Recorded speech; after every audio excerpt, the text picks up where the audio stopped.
नमस्कार, देश न्यूज में आपका स्वागत है। मैं हूं आपके साथ धर्मिष्ठा और आप देख रहे हैं हमारा खास कार्यक्रम। मध्य प्रदेश में विधानसभा चुनाव के लिए मतदान समाप्त हो चुका है। इस बार रिकॉर्ड वोटिंग देखने को मिली है। पिछले 4 दशक से यहां वोटिंग का प्रतिशत लगातार बढ़ता रहा है। बम्पर वोटिंग से बीजेपी और कांग्रेस दोनों खेमे खुश नजर आ रहे हैं। दोनों ओर से जीत का दावा किया जा रहा है। हालांकि पिछले रिकॉर्ड को देखें तो वोटिंग का प्रतिशत बढ़ा हुआ है, अलग ही कहानी बयां कर रहा है। 2018 के विधानसभा चुनाव में 75.63% वोटिंग हुई थी, तब कांग्रेस की सरकार बनी थी। हालांकि बाद में ज्योतिरादित्य सिंधिया के खेमा बदलने से बीजेपी सत्ता में आ गई। इस बार मध्य प्रदेश में 76.55% वोटिंग हुआ। यह पिछले चुनाव से भी 1% अधिक है। इस बार महिलाओं ने मतदान में बढ़ चढ़कर हिस्सा लिया है। बीजेपी से लेकर खासी उत्साहित है। दूसरी तरफ कांग्रेस बम्पर वोटिंग को बदलाव का संकेत करार दे रही है। 2018 में मध्य प्रदेश के इतिहास में सबसे अधिक 75.63% वोटिंग हुई थी। चुनाव में बीजेपी की 109 और कांग्रेस की 114 सीटें आई थी। हालांकि बाद में ज्योतिरादित्य सिंधिया के पाला बदलने के बाद मध्य प्रदेश में बीजेपी की सरकार आ गई थी। भाजपा और कांग्रेस दोनों पार्टियों के लिए यह चुनाव किसी अग्नि परीक्षा से कम नहीं है। मतदाताओं ने पिछली बार कमलनाथ की 15 महीने और शिवराज की 18 वर्ष की सरकार को देखा है। उसी आधार पर जनता अपना फैसला सुना चुकी है। इस बार जहां कमलनाथ और दिग्विजय सिंह जैसे कांग्रेस के दिग्गज नेताओं का भविष्य दांव पर होगा, तो वहीं भाजपा के केंद्रीय मंत्रियों और 4 सांसदों के राजनीतिक भविष्य के लिए भी यह चुनाव अहम होगा। मध्य प्रदेश में मतदान को लेकर जो उत्साह नजर आया, इस बार बीते साल से अधिक लोगों ने वोट डाले हैं। बीते साल 74.97% मतदाताओं ने सरकार को चुना था। वहीं इस साल ये आंकड़ा करीब 1.25% बढ़ गया है। आपको बताते हैं हर सीट पर कितना प्रतिशत इस बार हुआ है और साथ ही बीते साल कितने फीसदी लोगों ने वोट डाले थे। बता दें, प्रदेश में 64,626 से अधिक पोलिंग बूथ पर मतदान हुआ और इसमें 252 और एक थर्ड जेंडर समेत 2,533 प्रत्याशी चुनाव मैदान में थे। इस विषय पर विस्तृत चर्चा के लिए हमारे साथ हमारे एडिटर सूरज पाठक जी बने हुए हैं। सूरज जी, नमस्कार। नमस्कार दर्शक। जैसा कि इस बार वोटिंग प्रतिशत बढ़ा है, तो भारतीय जनता पार्टी से इसको लेकर उत्साहित है और कांग्रेस भी इसको लेकर उत्साहित नजर आ रही है। भाजपा का जहां मानना है कि हमने लाडली बहना को लेकर जो घोषणा की थी, लाडली बहना को जो साधने की कवायद की थी, इसकी वजह से वोट प्रतिशत बढ़ा है। और कांग्रेस का मानना है कि भारतीय जनता पार्टी से परेशान होकर जनता ने कांग्रेस को वोट ज्यादा दिए, इसलिए वोटिंग प्रतिशत बढ़ा है। आपका क्या कुछ कहना है इस पर? देखिए धर्मिष्ठा, मध्य प्रदेश में लोकतंत्र का महापर्व यानी मतदान जो है संपन्न हो चुका है। 2008, 2013 और 2018 की यदि हम बात करें तो 3 विधानसभा चुनाव में जितना मतदान हुआ है जी इस बार के मध्य प्रदेश के विधानसभा चुनाव में उससे कहीं ज्यादा मतदान हुआ जी और मतदान के जो रिकॉर्ड बढ़ा है उसको लेके कुछ चर्चाएं भी हैं, कई मायने निकाले जा रहे हैं, कई तरह के संकेतों को लेकर के सियासी मायने निकाले जा रहे हैं। इसको लेकर चर्चा शुरू हो चुकी है। मतदान का रुझान जो है हर चुनाव में लगातार बढ़ रहा है और निश्चित तौर पर मतदान के बढ़ते हुए रुझान, बढ़ते हुए प्रतिशत को लेकर सियासी दलों में चर्चाएं तो हैं कि किसके प्रति नाराजगी है, किसके प्रति आसक्ति है और क्यों बढ़ा है प्रतिशत मतदान का। लेकिन यहाँ एक बात ये जरूर है कि इस बार का जो मतदान हुआ है उसमें महिलाओं की सक्रियता, महिलाओं की भागीदारी ज्यादा देखी गई। बिल्कुल।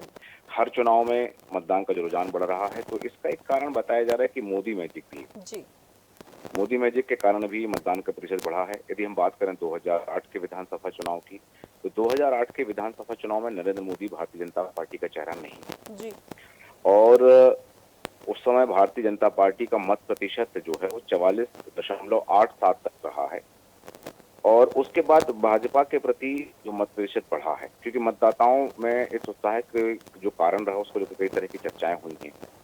तो एक बात सामने आई है कि मतदान के लिए लोगों का जागरूक होना ये एक बड़ा कारण है कि लोग अपने मताधिकार का प्रयोग कर रहे हैं, उसके प्रति जागरूक हो रहे हैं। जी तो वो एक बड़ा कारण है कि मतदान का प्रतिशत बढ़ा। दूसरा, जैसे मैंने जिक्र किया मोदी मैजिक का, 2008 के विधानसभा चुनाव का जैसे मैंने कहा कि उस समय मध्य प्रदेश में 69.52% मतदान हुआ था जी और उसमें भारतीय जनता पार्टी को केवल 36.81% वोट मिले थे। जी 2013 के चुनाव में भारतीय जनता पार्टी का चेहरा जो है मोदी बन गए थे और 2013 के चुनाव में जब चेहरा बन गया भारतीय जनता पार्टी का तो मोदी लहर है।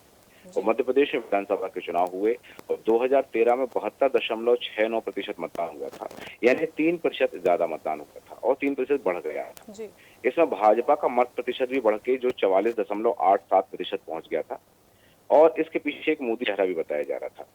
उसके बाद हम देखें 2018 के चुनाव, जी तो 2018 के चुनाव में 3% का मतदान तो बढ़ा था।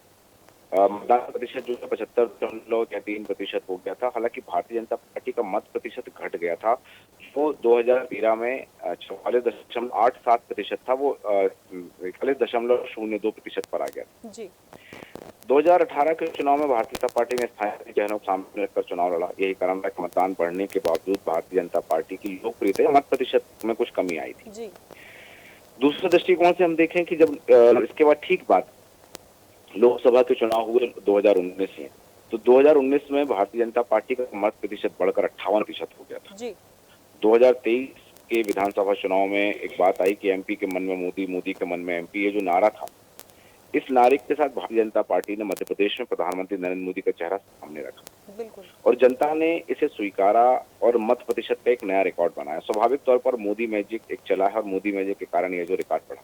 जी एक चीज और उल्लेखनीय है, यहाँ बताना चाहूंगा मैं कि मध्य जी प्रदेश के विधानसभा चुनाव में इस बार 47 जो आदिवासी सीटें हैं, उन जी सीटों में से 15 सीटों पर मतदान का प्रतिशत बहुत अधिक बढ़ा है। बिल्कुल हालांकि ये आदिवासी सीटों पर मतदान का प्रतिशत बहुत ज्यादा बढ़ने से राजनीतिक दलों का दम फूलने लगा है, क्योंकि भारतीय जनता पार्टी जहां से संजीवनी मान रही है, वहीं कांग्रेस इसे अपने पक्ष में मतदान मान रही है। हालांकि जो कहा जा रहा है कि इन सीटों पर राजनीतिक दल ने भी प्रयास किए हैं मतदान का बढ़ाने को, चुनाव आयोग ने भी मतदान प्रतिशत बढ़ाने के प्रयास की, जागरूकता के प्रयास किए हैं, जिसका जी परिणाम है कि 43 आदिवासी सीटों में से 15 सीटों पर इस बार मतदान का प्रतिशत बहुत बढ़ा है। चुनाव आयोग ने अनुसूचित जनजाति के लिए सुरक्षित और प्रत्येक विधानसभा सीट पर जो कम मतदान वाले थे, वहां 50-50 मतदान केंद्र चिन्हित करके मतदान प्रतिशत बढ़ाने के लिए जागरूकता अभियान चलाया। जी इस बार विधानसभा चुनाव में सबसे कम की बात करें तो जोबट में मतदान प्रतिशत रहा है 54.04% और सबसे ज्यादा मतदान का प्रतिशत रहा है बरघाट। जी बरघाट सीट पर सबसे ज्यादा 88.20% मतदान यहाँ पर हुआ। ये आंकड़ा पिछले चुनाव के मुकाबले ज्यादा है, बिल्कुल क्योंकि 2018 में जब विधानसभा चुनाव हुए थे तो उस समय सबसे कम जोबट में हुआ था, जो था 52.84%, और सबसे ज्यादा 89.13% जो परसेंट जो मतदान है अनुसूचित जनजाति के सुरक्षित सीट तैलाना में हुआ। तैलाना सीट पर पिछले बार भी ज्यादा हुआ था, इस बार भी ज्यादा हुआ। 43 सीटों में से उस समय हम बात करें तो जो आदिवासी 47 सीट है उसमें कांग्रेस को 30 मिली थी, भाजपा को 16 और एक निर्दलीय प्रत्याशी के खाते में गई। जी तो यहाँ जो बात आती है 2008, 2013 और 2018 के चुनाव में आदिवासियों ने बढ़ चढ़कर मतदान तो किया था, लेकिन 2023 के चुनाव में ये प्रतिशत और बढ़ा है। पिछले 3 विधानसभा चुनाव में आदिवासी ने जो हिस्सा लिया, 2018 में 11 विधानसभा क्षेत्र तो ऐसे थे जहां 80% से अधिक मतदाताओं ने मताधिकार का प्रयोग किया। 2008 के विधानसभा चुनाव में जो मतदान का प्रतिशत 69.78% था, वह 2013 में 72.13 और 2018 में 75.63% हो गया। बिल्कुल एक बात और है कि मतदाताओं की संख्या में वृद्धि हुई है, इसलिए आयोग प्रयास कर रहा है कि इस बार 80% से ज्यादा मतदान हो। उन्होंने जी कोशिश की थी, लेकिन इस बार का जो वो रहा 76% पे जाके समझ गया था। जी हालांकि यहाँ एक बार मैं बताना चाहूंगा कि 2008 में टोटल मतदान जो हुआ था वो 69.78% था, जो 2013 में 72.13%, 2018 में 75.63% और 2023 में 76.22% मतदान हुआ है। तो आंकड़ा तो बढ़ रहा है, बिल्कुल लेकिन इस आंकड़े के साथ एक बार और रहा, जैसा कि आपका महिला मतदाताओं का जो रुझान रहा, महिला जी मतदाताओं के रुझान में वृद्धि देखी गई। इस बार मध्य प्रदेश के विधानसभा चुनाव में महिलाओं ने आगे बढ़ चढ़कर वोट मतदान में हिस्सा लिया है। एक बात थी कि 1993 में जहां 100 में से केवल 52 महिलाएं वोट डाला करती थी, मतलब 52% महिला भागीदारी हुआ करती थी जी महिला मतदाता के लिए। यह आंकड़ा बढ़कर 2018 में 74 हो गया था। जी ये आंकड़ा लगातार बढ़ रहा है। यानी कि पिछले 25 साल में वोट करने वाली महिलाओं का प्रतिशत 22% बढ़ गया है। जी। 1993 में 100 में से 68 पुरुष मतदाता जो थे वो वोट करते थे, और 2018 में ये 76% हो गए थे। मतलब पुरुषों में केवल 8% की बढ़ोतरी हुई, वहीं महिलाओं में 22% की बढ़ोतरी हुई। बिल्कुल। वहीं हम देखें 2023 के चुनाव में महिलाओं ने ज्यादा वोट किया। इसका एक कारण ये भी रहा है कि यदि हम देखें मध्य प्रदेश में कुल वोटरों की संख्या जो है लगभग 5 करोड़ 60 लाख के आसपास है। इसमें से 2 करोड़ 88 लाख पुरुष मतदाता हैं, जबकि 2 करोड़ 72 लाख के आसपास महिला मतदाता हैं। वहीं 22 लाख 36 हजार ऐसे मतदाता हैं जो 18 से 19 साल के हैं, पहली बार वोटिंग करने वाले थे, जिन्होंने बिल्कुल। पहली बार मतदान किया है। वोटिंग परसेंटेज 1998 में 60% की बात करें तो ये जो लगातार वोटिंग परसेंट भी बढ़ रहा है। और महिला मतदाताओं की संख्या, जैसे कि मैंने बताया कि पुरुष मतदाता 2 करोड़ 88 लाख है और महिला मतदाता 2 करोड़ 72 लाख है। बिल्कुल। तो लगभग आधी के समान है। आधी आबादी हम वैसे भी कहते हैं महिलाओं को। तो लगभग आधी आबादी ने पूरा फोकस किया, और कारण ये भी रहा है कि ये चुनाव से पहले जो बात कही गई जी। कि महिलाओं पर दांव जिताएगा चुनाव, बिल्कुल। ये बात बिल्कुल। कहीं ना कहीं आती रही है कि जिस भी पार्टी ने महिला मतदाताओं पर फोकस किया है, महिला मतदाताओं को अपने पक्ष में करने का प्रयास किया है, और जो सफल हुआ है वो सरकार बनाएगा। बिल्कुल। क्योंकि ये जो महिला मतदाता थी, यहाँ दो चीजें जरूर बताना चाहूंगा मैं। सबसे पहला तो कांग्रेस की नारी सम्मान योजना, उस योजना में 1500 रुपए प्रति माह देने की बात कही गई। जी। दूसरी तरफ भारतीय जनता पार्टी शिवराज सरकार की लाडली बहना योजना, जी। लाडली बहना योजना ये भी कहा गया कि लाडली बहनों का साथ, क्योंकि शिवराज सिंह चौहान कल बिल्कुल। जब मतदान चल रहा था तब तक उनका जो बयान था वो उन्होंने यही कहा था कि प्रदेश की बहनें मेरे साथ हैं बिल्कुल। और मुझे मेरी बहनों का आशीर्वाद है। तो मतलब भारतीय जनता पार्टी और शिवराज सिंह चौहान की हम बात करें तो वो बहनों के सहारे चुनाव लड़ रहे हैं। बिल्कुल। हालांकि कांग्रेस ने भी जो कवायद की थी कि जब नारी सम्मान योजना की उन्होंने घोषणा की थी, लॉन्च किया था, परासिया से कमलनाथ, कुलनाथ और नलनाथ की पत्नी प्रियानाथ भी वहां पर थी। तो उस समय जो चर्चाएं हुई कि वहां से उन्होंने इस योजना की शुरुआत की और फॉर्म भी भरवाए गए, तो वो एक आंकड़ा भी था कहीं ना कहीं कांग्रेस के पास में। तो दोनों ही पार्टियां महिलाओं को फोकस करके चुनाव लड़ रही थी और महिला मतदाताओं पर फोकस रहा। बिल्कुल।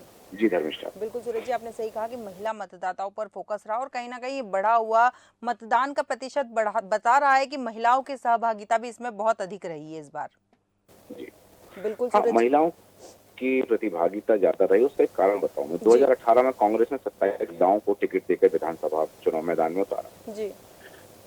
और 2018 में कांग्रेस की टिकट पर 27 महिलाएं चुनाव लड़ रही थी, जिनमें से 9 विधायक चुनी गई। जी। 2023 में भी कांग्रेस ने 27 महिलाओं को प्रत्याशी बनाया। यानी जो महिलाओं का प्रतिशत रहा है टिकट देने में वो बहुत बड़ा था। 27 महिलाएं 2018 में थी, 2023 में भी 27 में। जी। भारतीय जनता पार्टी ने 2018 में 24 महिलाओं को टिकट दिए थे, बिल्कुल। जिसमें से 11 महिला विधायक चुनी हुई थी। और अब बात करें हम तो 2023 में भारतीय जनता पार्टी ने 30 महिलाओं को प्रत्याशी बनाया। जी। क्योंकि 2018 में जहां कांग्रेस ने 27 महिलाओं को दिए थे तो वहीं बीजेपी ने 24 महिलाओं को दिए थे, मतलब उस समय वो आंकड़ा कम था। लेकिन इस बार भारतीय जनता पार्टी ने 30 महिलाओं को प्रत्याशी बनाया है, यानी कि पिछली बार से 6 ज्यादा महिला प्रत्याशी। तो महिलाओं को टिकट देने प्रतिशत भी उन्होंने एक बार बढ़ाया है। दूसरी चीज की महिला मतदाताओं पर फोकस रहा है, क्योंकि मध्य प्रदेश में शिवराज सिंह चौहान की सरकार जब से है तो ऐसी बहुत सारी योजनाएं संचालित की जाए, लाडली बहना योजना, लाडली लक्ष्मी योजना, वृद्धावस्था की जो पेंशन, ये जो चीजें हैं ये चीजें कहीं ना कहीं इम्पैक्ट करती हैं। क्योंकि आज भले ही हम पुरुष प्रधान समाज कहते हों कि भारत की सभ्यता या संस्कृति जो है संवाहक कि पुरुष प्रधान समाज हमारे यहाँ, लेकिन आज भी घरों में चलती तो महिलाओं की। बिल्कुल। तो इस बात को मद्देनजर रखते हुए, इस बात को दृष्टि में रखते हुए कहीं ना कहीं भारतीय जनता पार्टी ने अपनी रणनीति बनाई और महिला मतदाताओं पर फोकस किया। महिला मतदाताओं की उन्होंने बात कही कि महिला मतदाता जो है वो उनको केंद्र में रखा गया, और महिला मतदाताओं को केंद्र में रखने के साथ सिर्फ ऐसा नहीं कि उनको केंद्र में रख लिया, उन तक पहुंच बनाने की कोशिश की। और उन तक पहुंच बनाने में सबसे पहली कोशिश जो थी वो ये थी कि पिछले बार से 6 महिला प्रत्याशी ज्यादा होता भारतीय जनता पार्टी ने। कांग्रेस ने जो आंकड़ा 2018 में था उसी आंकड़े में महिला प्रत्याशी इस बार उतारे। तो ये जो महिला मतदाता हैं, महिला प्रत्याशी हैं, महिला ज्यादा प्रत्याशियों को उतारना, ये भारतीय जनता पार्टी के लिए मुफीद साबित होगा या नहीं होगा, ये तो 3 तारीख को चुनाव परिणाम बतलाएंगे। लेकिन यहाँ एक बात जरूरी है कि इन तमाम चीजों को यदि हम देखें, क्योंकि जैसा हम देख रहे हैं कि महिला मतदाताओं का प्रतिशत बढ़ रहा है, केवल संख्या नहीं बढ़ रही है, मतदान का प्रतिशत भी बढ़ रहा है। तो मतदान के बढ़ते हुए प्रतिशत को देखते हुए ये सारे कदम उठाए गए हैं और महिलाओं पर जो फोकस किया गया है वो ये जो सियासी गलियारों में चर्चा है, फायदा तो पहुंचाएगा, लेकिन किसको और कितना पहुंचाएगा, ये बहुत जल्द 3 दिसंबर की ये तस्वीर साफ हो जाएगी। जी धन्यवाद। बिल्कुल सूरज जी, सही कहा आपने कि ये बिल्कुल तस्वीर साफ हो जाएगी 3 तारीख को कि जनता ने अपना जो फैसला सुना है किसके पक्ष में सुना है। तमाम जानकारी के लिए और हमारे साथ बने रहने के लिए बहुत बहुत धन्यवाद आपका। इस बार महिलाओं ने मतदान में बढ़ चढ़कर हिस्सा लिया है। बीजेपी इसे लेकर खासी उत्साहित है, तो दूसरी तरफ कांग्रेस इसे बम्पर वोटिंग को बदलाव का संकेत करार दे रही। अब देखना दिलचस्प होगा कि ये बढ़ा हुआ मतदान भारतीय जनता पार्टी के पक्ष में रहा या कांग्रेस के पक्ष में। हमारे खास कार्यक्रम में फिलहाल इतना ही। आप बने रहिए देश न्यूज के साथ। नमस्कार।